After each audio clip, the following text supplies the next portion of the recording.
listening to Give God 90, where we're not afraid of the tough biblical questions, because we will dig through the language, the culture, and the history to find the truth revealed in the words of our Creator.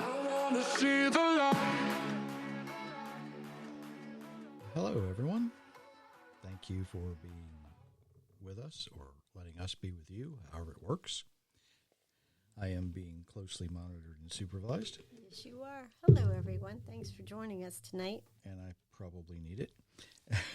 Although, maybe You're not. good today. Maybe not tonight. Yeah. It's all good. It's all good. If you're new here, we appreciate you checking us out. If you haven't been to Give God 90 lately, there is a link for Inheriting Lies audiobook on there now.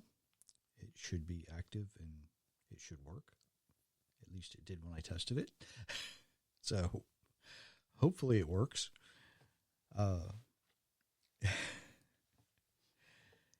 Technology is great when it works, but it can only do what you tell it to do. And it's only as good as the information you give it. And sometimes it gets confused. One of the folks we deal with tried to put it up, and for whatever reason, the link wasn't active, and they're working on that to get it fixed. As I mentioned in the last episode, I was able to have an interview with Logan Crawford of the Spotlight Network. That interview will be released next week, probably Tuesday or Wednesday.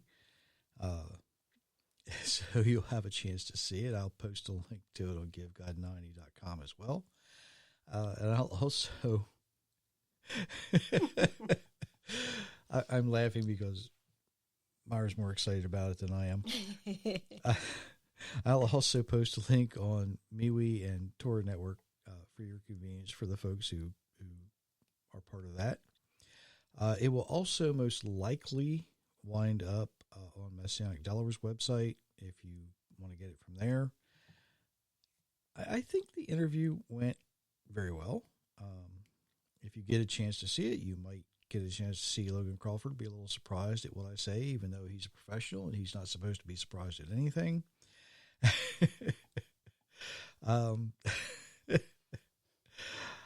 I have received word since then that he would really like to do a longer interview for Inheriting Lies. That's not out of the question. I may do that. It just kind of depends. The concern I have with doing a longer interview, especially for Inheriting Lies, is if people read or listen to Inheriting Lies first, they might get overwhelmed. It's kind of like drinking out of a fire hose. If you give somebody too much information all at one time, it causes more confusion than clarity, and that's never a good thing. We try to avoid that, but people really like it, and they think they want it, so maybe. I said Myra and some of the others, they're a lot more excited about this than I am. I don't know why. Maybe when I actually see it, if I see it being streamed, maybe I'll get a little excited at that point. But the basic message we have is live the way you're designed to live. Live the way your Creator designed you to live. That's the message we're getting out. And that message needs to be put out there in such a way that it's not overwhelming, it's not confusing, it's not help me out here, I need some words. It's not difficult, right? Right. Okay. So, it's just pretty basic, pretty simple. Just do the things you're supposed to do. Don't do the things you're not supposed to do. Don't overthink it. Don't overthink it. You don't have, it's not rocket science. And don't reinvent it. No, you don't have to reinvent it either. As you so often say, just read the words. Yes. Okay, that's enough advertising. Let's get into what I want to talk about. I actually get to talk about what I want to talk about tonight. That doesn't happen very often. Usually I'm answering somebody's question. And I look at Psalm 100. Psalm 100 is a very, very short psalm. It's, I think, 5 verses. And it's basically pretty simple. David says, hey, let's go do this. It's an invitation. Meyer's going to read the whole thing twice.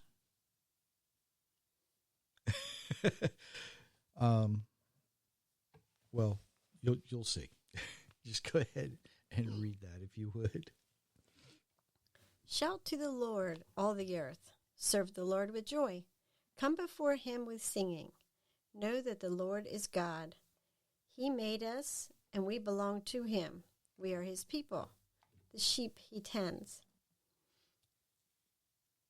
Come into his city with song of thanksgiving. Come into his courtyards with songs of praise. Thank him and praise his name. The Lord is good.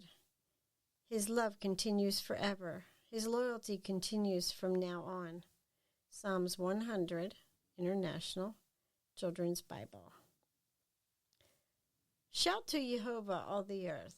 Serve Jehovah with gladness. Come into his presence with song. Know that Jehovah is God. It is he who has made us and not ourselves. We are his people and the sheep of his pasture. Enter through his gates with thanksgiving and his courts with praise. Give thanks to him and bless his name. For Jehovah is good, and his mercy endures forever. His truth continues to all generations. Psalms 100, Jerry Mitchell's translation. Now you know why I said she was going to read it twice. Something that not each of the translations in English we have include is we didn't make ourselves. David writes, it's our Creator who made us. We didn't make ourselves. And that means that we are not the result of random chance. Sorry to all the evolutionists out there. We are to be glad when we enter through his gates. Did you get that? When we walk through his gates, we should be glad. His gates, according to David, enter into his courtyard, the outer court. Not the if you go into some of the old castles in Europe, you go through the gate, you go into this yard. You're not in the castle where the king lives and sits yet. You're just in the yard. He says you enter through his gates into his courtyard. You're glad. When you actually get in the courtyard, you're thankful. We're glad to go through the gate. We're thankful to be anywhere close to him. When you're actually in that enclosed area, that courtyard, there's usually a big wall around that courtyard. You feel safe. You feel secure. You're thankful just to be there. He goes on to say that his mercy is from beginning. Well, we know that our Creator has no beginning. He just always was. And that it keeps on going because there is no end. So you're there. You're in that safe, you're in that secure place. You're happy to be there. You're thankful to be there. David doesn't stop there, though. He keeps on writing that his truth, his word, because his word is truth, is for all generations. When David writes all generations, it includes us. Each of us who are alive today, each of us who ever will be, and each of us who ever were. Yeah, I said that right. So that's the technical aspects of it. We walk through there, we're happy, we're thankful, we feel safe, we secure. That's about as technical as David gets with this. But what's it mean? You know, you're like, okay, we're there. What do we do now? Right? This is actually an invitation to serve our Creator. It's an invitation to be joyful in that service and to worship. You know, everything we do in service to the Almighty is a form of worship. So we're there. Here's your invitation. We're invited through the gates into His presence. We're invited. Here's where some people might get a little confused. We're invited to see His face, because the word presence here is the Hebrew word panai, and that means face. Right? You're there. You're in the face of your Creator. And we should be thankful to serve Him because He alone is God, our Creator. He's the one who holds back the punishment that we deserve. That's mercy, right? Not receiving the punishment you deserve. That's mercy. He's the one that we need to listen to because His word is truth. Psalm 119, if you're keeping track. You know, let's face it. Let's be honest. People lie. It's that simple. We say things we don't really mean. We say things kind of offhand. But our Creator, when He speaks, He doesn't. Everything He says gets done. He intends to keep every one of His promises. It might not look like we think it should. It might not seem that He does it in a timely fashion for us, but it's okay because everything He says, He does. His word never changes. He doesn't change. 5 verses. It's a very, very short invitation to praise our Creator. And in that, David's able to express the Almighty's love, His devotion to mankind, if. What do you mean if? Well, if we are willing to hear His voice and obey His commands, if we're willing to be His sheep. See how that works? You know, sheep kind of get used to one person, the shepherd, whoever's taking care of them, whoever's feeding them, whoever's giving them fresh water, whoever's making sure that they're protected. Sheep kind of adopt one person. If we're willing to hear His voice and be His sheep, go where He leads us, then it's an invitation to praise the Almighty. If we reject hearing any other voice that might call us, no matter how good it sounds, wherever somebody else is calling you is probably not going to be green pastures. It's probably going to be barren ground. But when the Almighty calls you, He knows that where He sends you, you will benefit. Because the people around you are going to benefit from you. Whatever skills you have, you're going to benefit from whatever skills they have. When He called Abram out of the land of his father, Abram's probably scratching his head going, you want me to do what? You want me to go where? Are you nuts? I feel content where I'm at. I'm comfortable where I'm at. You know, and I can almost hear the Almighty now saying, I don't care, Abram.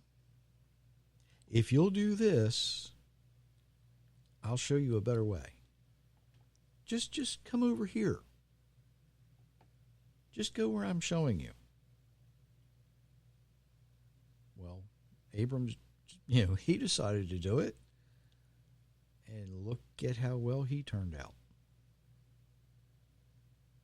How many children does Abraham have now? Can you count them? David begins this song with, shout. Don't be quiet. Don't be ashamed of who the Almighty is. Let everybody know about him. Make sure there's no doubt in anybody's mind who you serve. Now, I could go down some rabbit trails right now because, there's some denominations who claim they serve the Creator, but their actions display who they really serve. I'm not going down that rabbit hole tonight. That's for another time, no matter how much I want to. And I really want to, but I'll be good.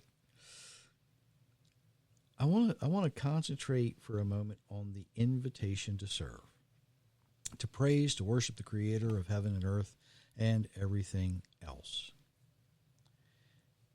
We look at this invitation, and I want you to think about if you were to receive this invitation, maybe I should say it that way. If you were to receive this invitation, how would you respond? How would you let your Creator know you're willing to attend? How would you do that?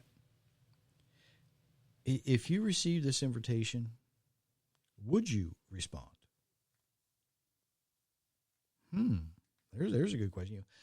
A lot of times people get invitations, and I know what happens to them. They go in the trash can. It happens. How would you respond? Would you say, oh, I don't know. I'll try to make it, maybe. Or would you, write back, RSVP back, sorry, I can't be there. Not interested. What would you do? Maybe you're one of the folks who think this invitation isn't addressed to the right person for some reason or another. Well, the invitation is addressed to everyone who's willing to serve the Creator of the universe. So, yeah, it's addressed to you if you're willing to walk through the gate into the courtyard and serve. Or would you rather throw it in the trash can? Keep doing things the way you're doing. Let's see how that works for you. How's it working for you so far? You go some places today, and as you're maybe checking out in a grocery store or something, the person at the checkout line says, how's your day going so far? Well, it started out okay. Then I had to come here.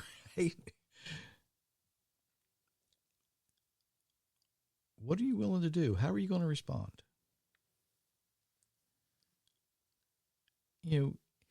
If you're one of those people who think you only need to serve yourself, maybe the invitation is not for you yet. See how I said yet? But when you reach a point in your life when you're so low that you have to look up to see the underside of down, maybe you'll remember the invitation because it's still going to be there. It will be there until you no longer have a heartbeat. It'll be there until there is no possible way that you can RSVP.